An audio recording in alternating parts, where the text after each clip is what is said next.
পঞ্চগড়ের মেয়ে প্রমীর ভারতের প্রবেশের ঘটনাকে নিয়ে ভারতের মিডিয়ারা মিথ্যা প্রচার করছে বলে জানা গেছে।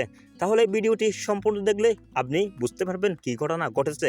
ভারতীয় মিডিয়ার বাংলাদেশের বিরুদ্ধে অপপ্রচারের কারণ প্রভাব জানবো আজকে এই ভিডিওটিতে।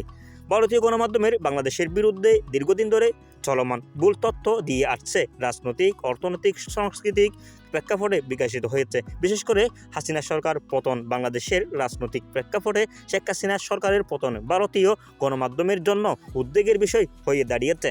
শেখ হাসিনার সরকারের বিরুদ্ধে ভারতের স্বার্থ রক্ষায় নতনাজনু হওয়ার অভিযোগও দীর্ঘদিন ধরে রয়েছে।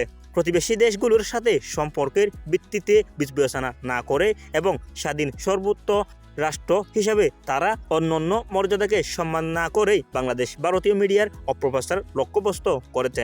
ভারতের হিন্দুত্ববাদী রাজনীতি, ভোট রাজনীতি এবং মিডিয়া বাণিজ্যিক স্বার্থ বাংলাদেশের বিরুদ্ধে অপপ্রচার ছাড়তে বিশেষ ভূমিকা রেখেছে। বাংলাদেশের বিরুদ্ধে ভারতের অপপ্রচার পেছনে কারণও রয়েছে সামাজিক ও রাজনৈতিক প্রভাব এবং সাম্প্রতিক ঘটনার আলোচনাকে জটিলতা বিশ্লেষণ করে তারা।